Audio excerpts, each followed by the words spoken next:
Welcome to Birds in the Sky, the podcast where we explore how making art and music can be powerful tools for boosting mental health and well-being. Whether you're an artist, a musician, or simply someone looking for new ways to nurture your mind, we'll dive into creative practices, share inspiring stories, and uncover how the act of creating can lead to healing, self-discovery, and growth. Tune in and let your creativity carry you forward. I'm your host, Matthew Crane. Let's fly.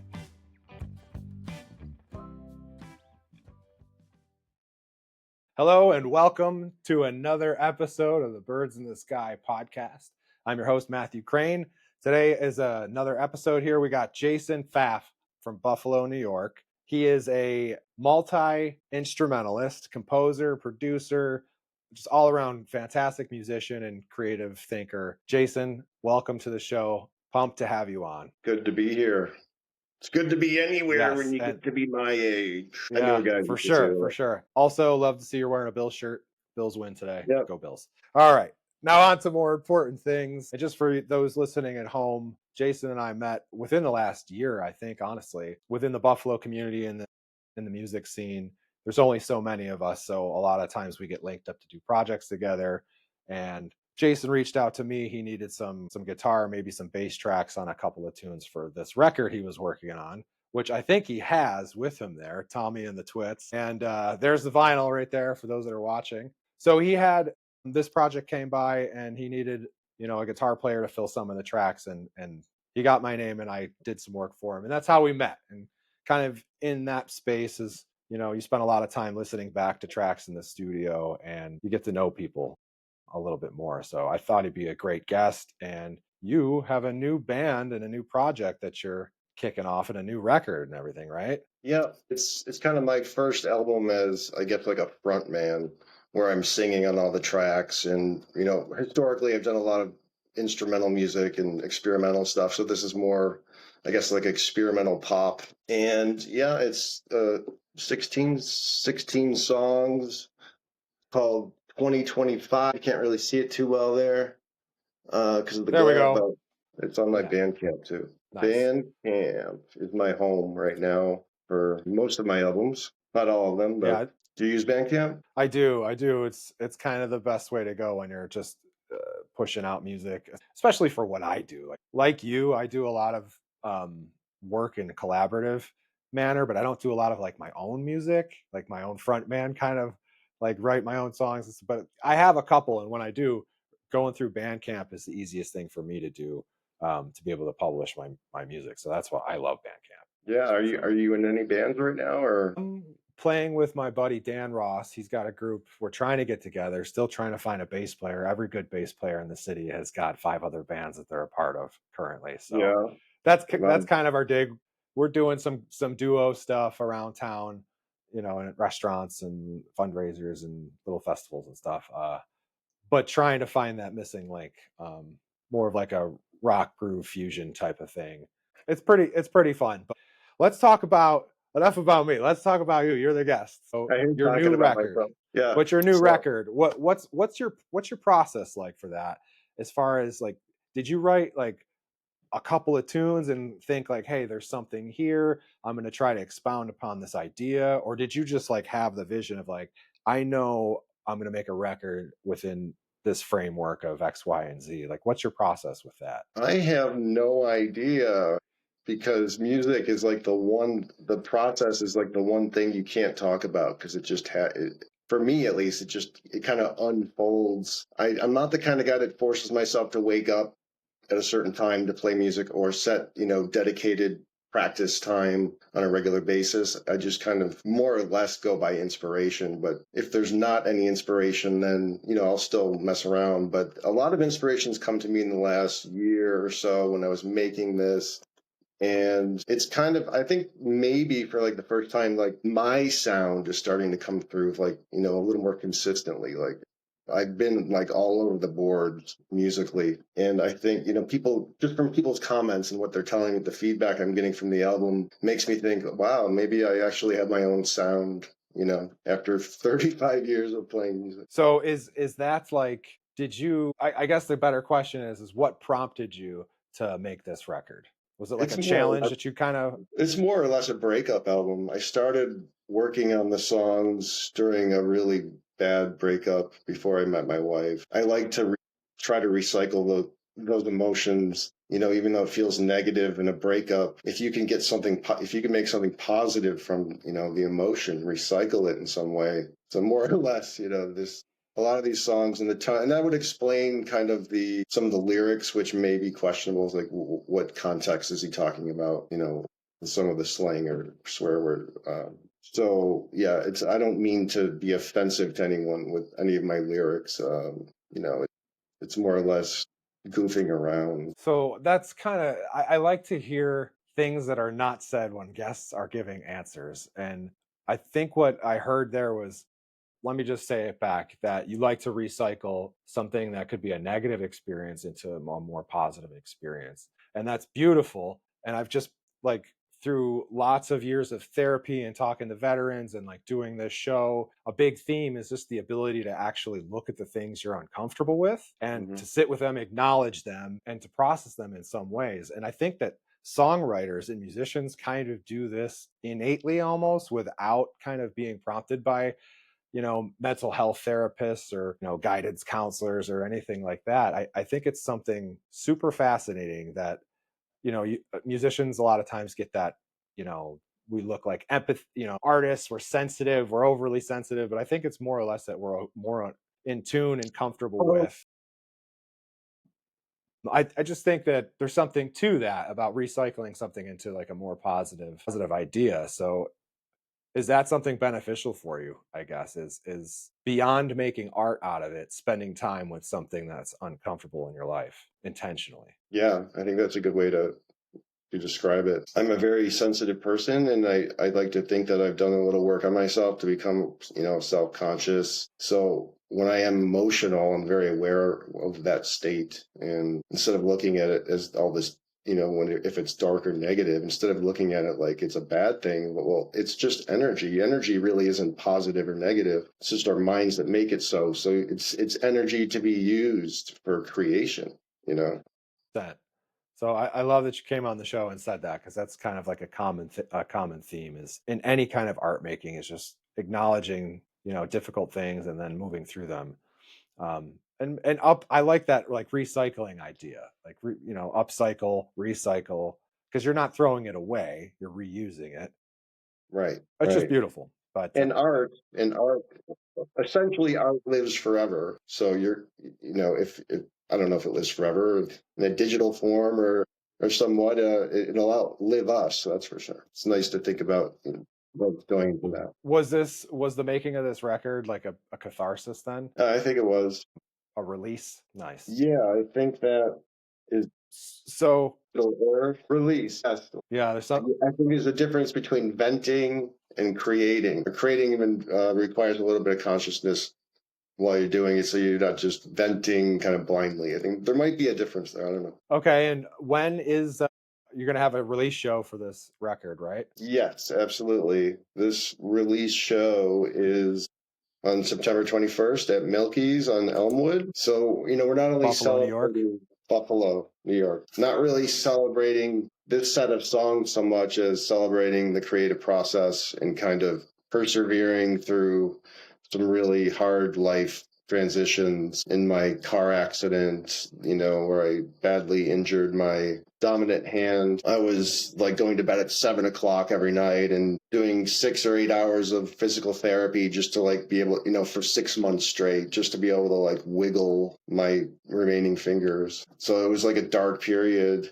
And I had super PTSD from it, because I flipped a bunch of times in a vehicle, and it was like the most interesting thing to come back to music and be like, shit, am I going to be able to like play music? Am I going to be able to keep doing this? Or am I going to lose like some connection that has kept me alive basically for forever? But I was able to reconnect to a piano and reteach myself, in a different schedule mentally, how my fingers worked. And I actually wrote an opus like a year or two ago that I'm pretty proud of. And I've taught myself, to make music again and play drums. I just don't play drums with the same velocity that I did before, unfortunately. So your car accident, you were playing music for a long time before this happened. You have a vehicle rollover several times. Your hand, I think, was out the window, right?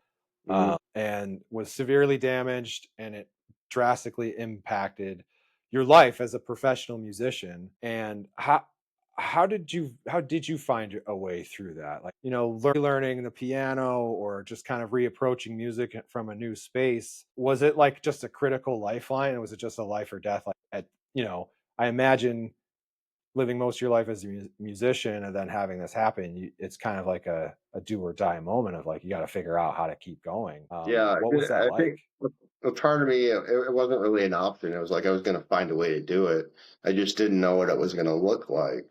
So, I forced myself to do it, and it was uncomfortable, but it gave me a new appreciation and definitely, an awareness and gratitude for hands and everything that we do with our fingers, on a daily basis without even really being conscious of how many things they can perform. So I've been like ultra tuned into that during the healing process, which was pretty interesting. So I've just kind of flipped it to a positive sort of gratitude and awareness, transit, just a different version of myself that is just in a slightly different space, but is maybe even better off for some reasons, after the accident. So was that accident at all? Does that appear in this new record in any way? I mean, it must surely, right? If you're playing all the parts and you're kind of composing from a place of what you can play or perform, right? Or maybe I'm wrong. What was that like? Is there any of that situation in the record? What was the first part of that? Did you say was about the Like, accident? did your car accident? Yeah, did that make it into like influence the record that you're releasing here?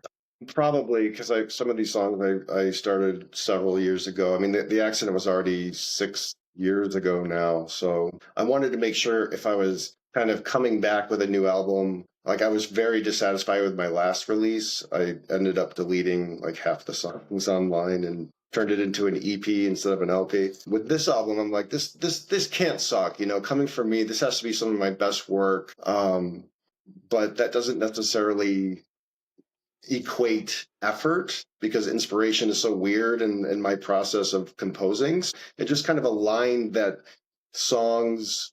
What are we doing with songs? Like it's a song's never done. You have to abandon it at some point. You could just work on it forever. So why I chose to keep these songs for this album, I don't know. It's been a very intuitive process that I've done on all my albums that I can't really explain, but people are telling me it's my best work. So I'm happy about that. I think it feels good, but like I know I'm always striving to make a better record. Like I know my next record is going to be better than this. This album was way better than the last. And I think that's a healthy way to look at it. I'm in competition with myself. And, at this point, it's not about making money or being the next, being Bono or something past that a long time ago, where I did struggle with artist identity. I still struggle with artist identity because there's so much bullshit to navigate through. But I think I do it now more purely just for fun than anything else. Yeah, to keep the spirit going, keep the spirit alive. Yeah, we all need to keep our Yeah. spirits alive in some way, especially since we're like giving our consciousness to the parallel world we created in the digital realm. It's like half of us is there and half of us is here. And I think at some point we're going to have to make a choice. It's going to be all or I nothing, feel like a lot of people have like one toe in reality, right? They just got a toe in to feel like I'm still in it, but for the most part, they're way up in the clouds somewhere. Yeah, it's That's crazy. unfortunate. I So know. what got you into music? How did you get into music in the first place? Was it like a family thing? Yeah, musical family. My dad was a drummer. I used to lay inside of his bass drum when he was practicing with my mom and their Christian rock band in the 80s. Good days. They played at coffee houses and it was a very social scene back then. I mean, they were involved with church and stuff, but it was just, there was a lot of social stuff going on that we don't see today. And then piano was always there, so I would just mess around on the piano, and I learned how to play by ear, which is one of my strengths. And my sister was a celloist and then picked up bass guitar when she was 21, and then she was famous when she was 26. And the band Hole went triple platinum, and she didn't live to see that album come out, but she was a big influence on my life for sure. No doubt. No doubt. So music is just kind of it's always been there for you, huh? Musical family. Um, it really shapes a mind, I think. I grew up with music around me at all times too. It was always something I was drawn to, and it was never shamed. It was always encouraged. And I really attribute it, like a lot of my ability to like emotionally handle life. I like attribute to music giving me that ability to like sit, listen, process. I don't know how much music people listen to these days like that back in, when you used to buy a full album and sit and just listen to it, right? I don't Yeah, know how much that happens anymore. I still do it. It's something that's that good. should definitely come back for sure. Yeah.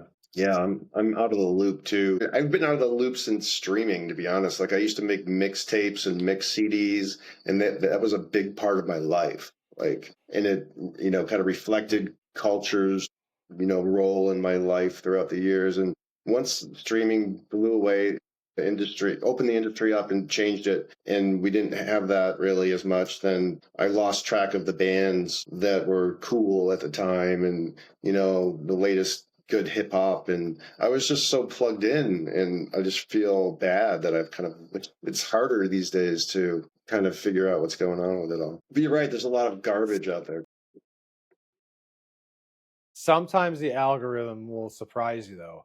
The benefit of Absolutely. having anybody with a phone or a microphone to make music and put it out there, the drawback is, well, there's a million different things to choose from now. And companies cannot strategically market all of them. But what that does is it gives us, the listener, a lot more discovery options to discover music we otherwise would never 25 years ago ever be able to hear. We can hear it anytime we want now. Like I'm usually skipping stuff on Spotify and iTunes when they're playing things for me from the algorithm, but sometimes they hit things out of the park and I'm like in a rabbit hole for weeks on a specific band, and that's awesome. Yeah. But it was a lot cooler digging through shelves, I think, at the record store. Way more fun. Yeah, totally. Okay, so going back to the songs on the album, do you have everything written before you get into the studio, like a full pre-production process, or do you have like some songs that need a bridge, or you're not sure how the intro is and you're going to add it later? Do you ever improvise in the studio? Like what's that like when you write a song? I'm sure it's different for everyone, but what's your take on that? There are probably some songs on this album, I might be able to name one or two, that were total improvisation that I probably used first take for the album, because improv is a big part of my life. Nice. I just everything most all the songs except for the opuses where I memorize the parts and can play it over and over. If you ask me to play some of these songs that I've even put out, I'd be like, I don't remember how to do that. In the moment, I did, and that's what was so exciting about it, is just when it lines up in improv, like rappers know when they get there in the zone and you get that flow, and it's just you're plugged in and you're connected and you're able to finally see what that voice is inside you, and then get it out in a way that is you can shape it and see how authentic you can make it at the same time. I think there's multiple mental processes going on at the same time, and intention and judgment and self-judgment, and so it's very interesting, but it's a positive experience. And if you're lucky enough to share it with people and they, some people dig it, great. I mean, but there's no guarantee people are going to like our stuff. And it's maybe that's sometimes because we need to find the right audience out of a huge population. I found out my music was actually most popular in Egypt when I had a music app thing that had showed demographics. So I'm big in Egypt. Nice, nice. I had a similar experience there. One of my old bands that I played in was getting a ton of traction in like various parts of like Moscow and Russia. I was like, didn't see that coming, but that's where the listens are happening from. So the American side of me is just like, well, obviously it's a spy. Right. Why else would they be listening to American music? That's just because I'm ignorant and dumb, but that's a whole other thing. Nice. Well, I'm super pumped you could come on the show, and kind of just have like a free flowing conversation with me. You were doing a Substack, I believe, a writing project too about music and about mostly covering your sister's career, I think, and Yeah. maybe some ways that she was impacting the community. And by telling her stories and writing this, she still help, pushing out Yeah. Let's social talk change about and things like that. real quick where I just talk about the show again so I can bring up the other artists that are playing. All right. Okay, so yeah, the album release party September 21st at Milky's on Elmwood in Buffalo, New York. Doors at 6. First artist probably at 6:15, 6:30. The other acts are Scantron, who's from Buffalo. He's coming all the way from Atlanta for this. He might only be beatboxing. I have no idea what he's got in store. We've got Some Buildings, which is Chris Young, who that's who we worked with on Tom's album. That was his studio. He's got some pretty big credentials too, and he's got a side project that hardly ever plays out, and he's super excited to be playing. Who else is Lil Rapid Fire is like a 17-year-old kid, and he's like super fast rapper, and it's his debut show. He's totally pumped to do this. And then we have a visual artist.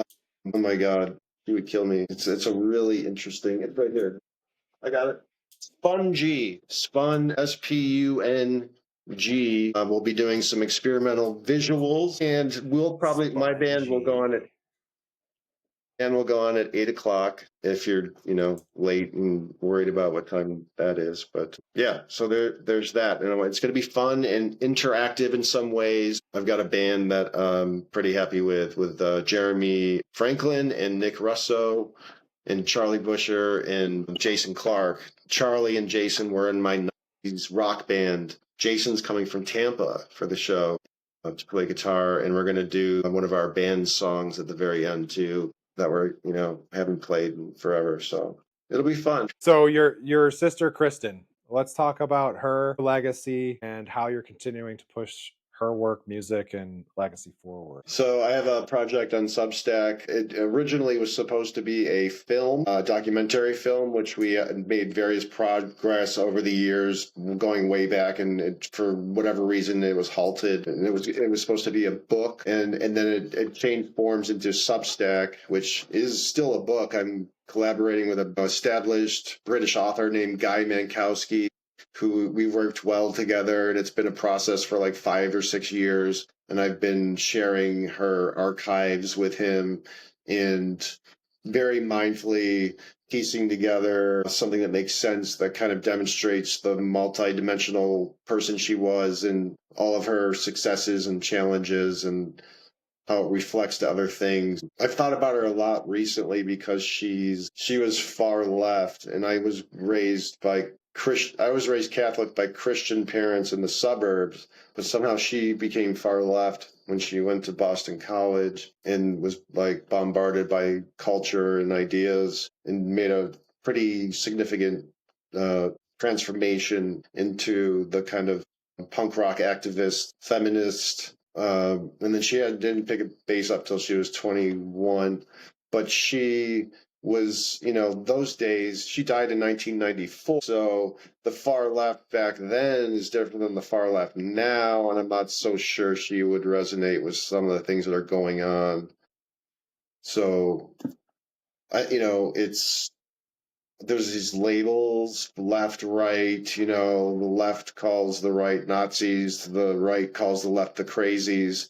And it's just endless alienation and prejudice and discrimination, which is everything they say they're against. And it's in all these different forms. And we're just too caught up in the noise and the headlines and the snippets and the, sound bites to pay attention to each other enough to get to know each other, to know who we really are. And, we're just labeling each other and boxing each other in categories. And it's super toxic, like unhealthy social political climate that we have to all navigate through and try not to get sucked into.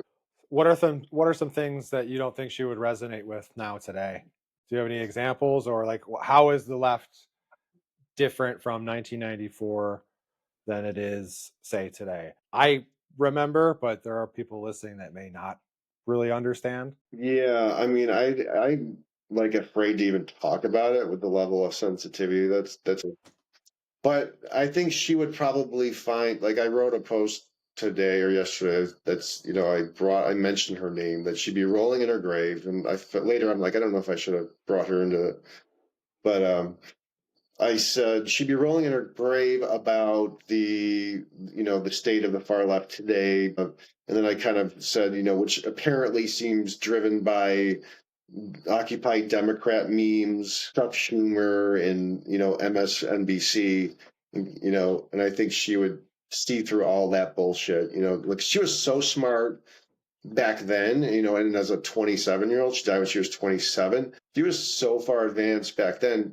I'm sure, like, today, she would just be, if she were able to transcend what killed her and became spiritually mature, she would probably just be writing, amazing papers or teaching at a really elegant university or something. I think she would find fault in some of the woke stuff. Like, I'm not an expert in that, but I think it's a little over the top. Sex changes for kids and stuff like that. I think that's like really over the top stuff. But I don't want to say too much. I don't want to.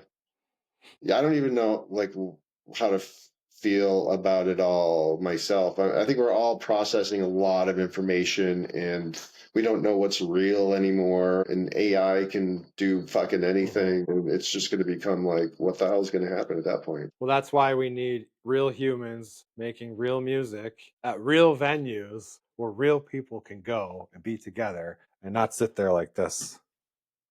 Look at this. I have my phone right here. But to your point, we're very disconnected as much as we are connected these days. But we're disconnected from earlier, you were talking about how your parents would play, different functions in a Christian rock band, and there was a lot more social functions. And I remember growing up, there's a million different kinds of any kind of social function you can invent. There it existed because there wasn't, all these digital hangout spaces for people to just, hide away in. And you had to have improv conversations all the time with strangers because everybody was walking around with their head up, right, looking around, and we weren't so disconnected from the phone. So, Jason, it was amazing to have you. Thanks for coming on the podcast. If you have any more stuff you want to drop real quick or chime in on, we can always do another episode. Thanks for doing it digitally and remotely.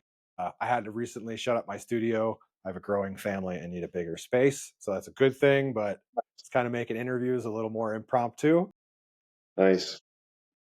But yeah, thanks so much for dropping by, and we'll make sure to get the word out on the show. I'm excited to go and see Chris in a little rapid fire. I want to see what that's all about. Sweet. Awesome. Thanks for having me. Really blessing. Yeah, thanks for coming by. And this has been Birds in the Sky podcast, and I'm your host, Matthew Crane. See you next time.